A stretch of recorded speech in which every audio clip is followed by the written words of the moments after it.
Look, I know how confusing the twin flame journey can be, especially when you're dealing with the runner and chaser dynamic. You're sitting there wondering what's going on in their head, why they pulled away, and whether you should reach out or just wait. It's exhausting, right? Here's something most people don't realize. Your twin flame runner isn't always running away from you. Sometimes they're running from themselves, from the intensity, from everything this connection brings up. But there are specific signs, specific things they do that actually mean they want you to reach out. They just can't do it themselves yet. Today, I want to walk you through these signs because understanding them changes everything. It takes away some of that confusion and gives you clarity about where you actually stand. When you know what to look for, you can make decisions from a place of understanding rather than fear or desperation. The thing about twin flame runners is that they're often stuck in this weird space. Part of them wants the connection desperately, but another part is terrified.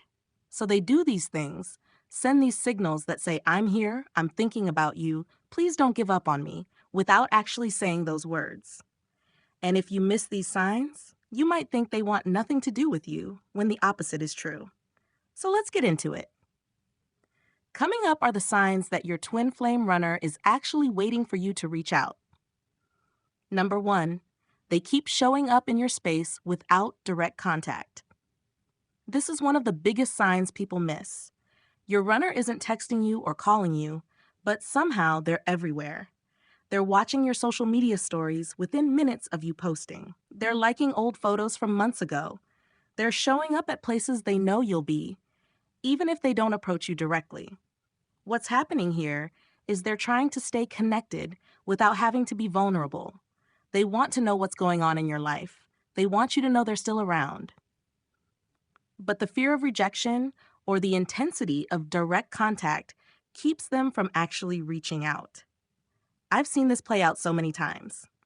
The runner will view every single Instagram story, sometimes multiple times, but won't respond to messages. They'll drive past your house or suddenly start going to your favorite coffee shop. These aren't coincidences. This is someone who's trying to maintain a connection while keeping their emotional walls up. The reason this matters is because it shows they haven't moved on. If someone truly wants nothing to do with you, they don't keep tabs on your life.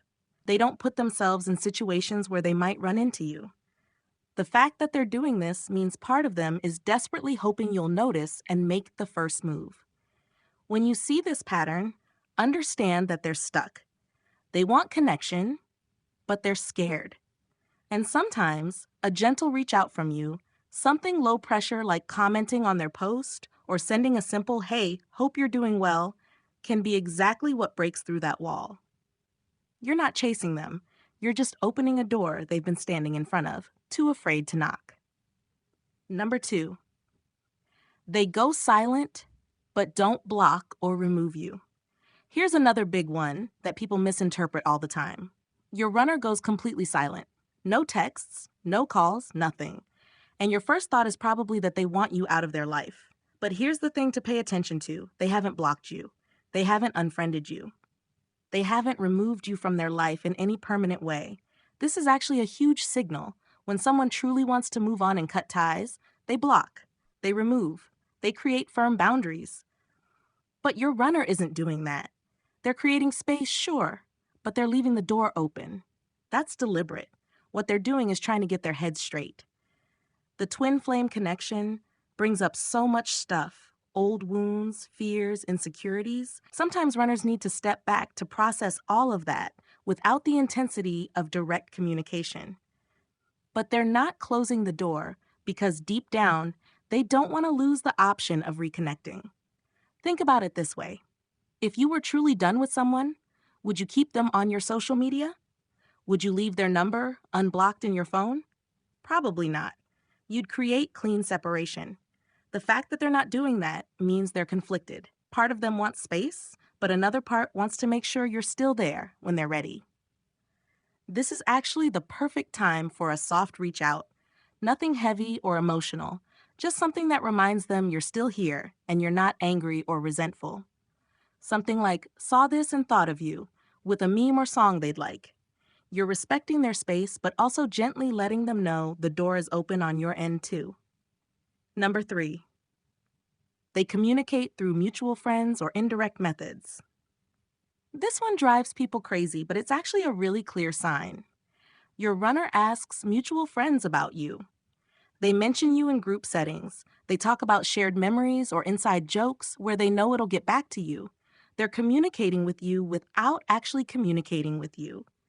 Why do they do this? Because it feels safer. They get to express interest and stay connected without the vulnerability of direct contact. They can say, "Oh, I was just asking," or "It just came up," if anyone calls them out on it. It's a way of reaching out while maintaining plausible deniability. Pay attention to what your mutual friends are telling you. If someone says, "Hey, your twin flame was asking about you," or they mention that trip you guys took, that's not random. That's them putting feelers out. They want to know if you're thinking about them too. They want to know if the door is still open. Sometimes runners will also use social media in indirect ways. They'll post songs with lyrics that clearly relate to your situation. They'll share quotes about love or connection or missing someone. They're hoping you'll see it and understand it's meant for you, but they don't have to take the risk of sending it directly. When you notice this pattern, it means they're ready for contact, but they need you to initiate it. They've put enough signals out there to show they're interested. Now they need to know you are too. A simple direct message saying you heard they were asking about you and you've been thinking about them too can open everything back up. Number 4, they react strongly to any contact you do make. Here's something really telling. Maybe you've reached out once or twice during the separation, just casual stuff. And even though they might not have responded right away, when they did respond, it was intense. Either really warm and engaged, or really defensive and emotional. Either way, it wasn't casual. This strong reaction tells you everything. If they truly didn't care, they'd respond casually or not at all. But a strong reaction, even a negative one, means they're feeling a lot about this connection. It means your contact affected them deeply. Sometimes runners will respond to a simple "How are you?" with a paragraph about their life. Or they'll get defensive and say something like, "Why are you texting me?" but then keep the conversation going. This is because any contact from you brings up all those intense feelings they've been trying to manage by staying away. The energy behind their response matters more than the actual words. If there's energy there, any kind of energy, it means the connection is still very much alive for them. They're not indifferent. They're just scared or confused or overwhelmed. When you see this, it's actually a green light to reach out more, but in the right way. Not bombardment, but consistent, gentle contact. Show them through your calm, grounded energy that connection doesn't have to be scary, that you can handle the intensity and you're not going anywhere. Number 5, they're not actually moving on with someone else. This is a tough one because sometimes runners do get into other relationships during separation. But here's what to look for.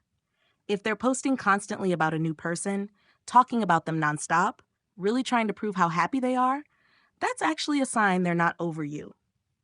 Real moving on is quiet. It doesn't need an audience. Often what happens is the runner will date other people, but the relationships are surface level. They don't last long. Or if they do last, there's no real depth there. They're using these connections to avoid dealing with the twin flame intensity, not because they've genuinely moved on. And here's the thing you'll notice if you pay attention. Even when they're with someone else, they're still watching your life. They're still aware of what you're doing. They might even reach out more when they see you're doing well or potentially moving on yourself. That's not the behavior of someone who's actually moved forward. What this tells you is they're still very much connected to you emotionally, even if they're not ready to acknowledge it. The fact that no other connection satisfies them the way yours did is actually them realizing they can't replace what you two have. And that realization often comes right before they're ready to reconnect. If you're seeing this pattern, it might be time to reach out and be honest.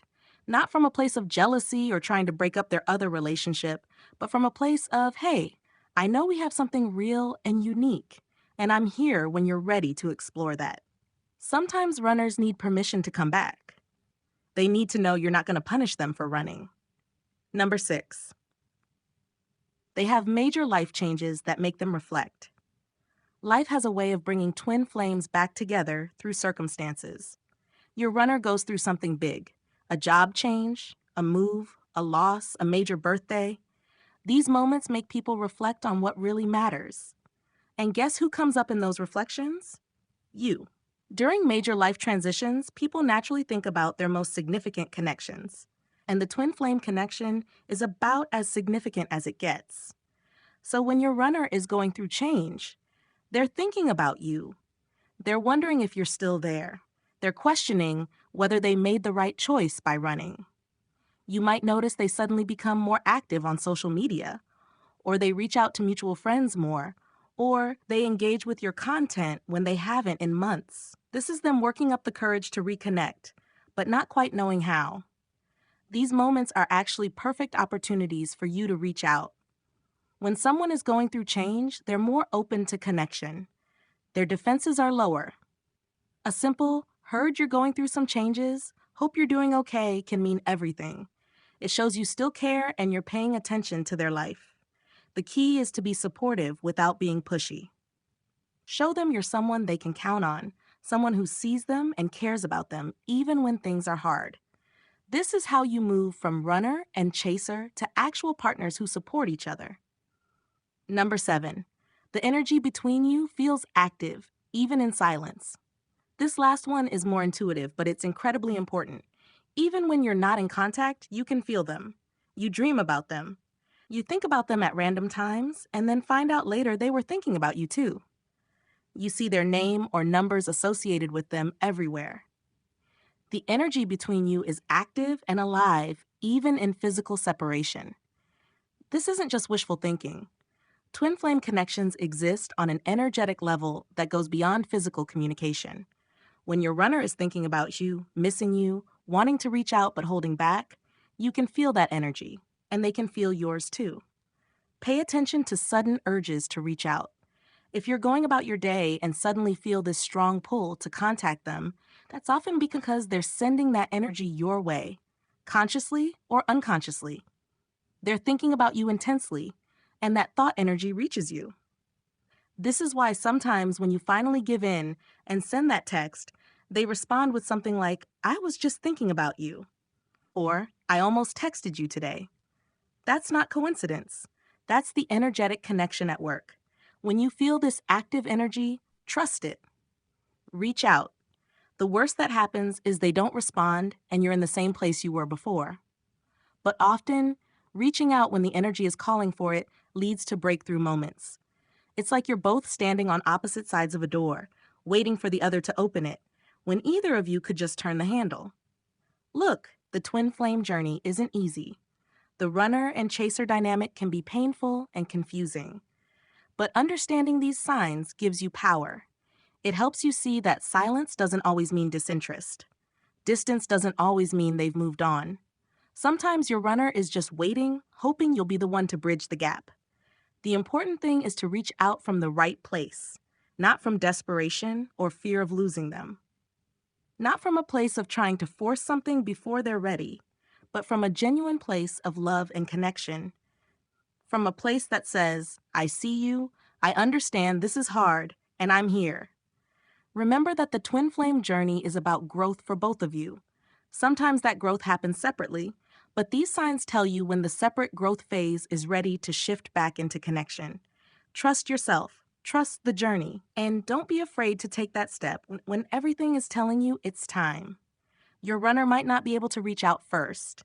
They might be too scared or too stuck in their own process. But if you're seeing these signs, they're hoping you will. They're waiting for you to be brave enough for both of you. And when you do reach out with love and understanding, you might be surprised at how ready they actually are to come back.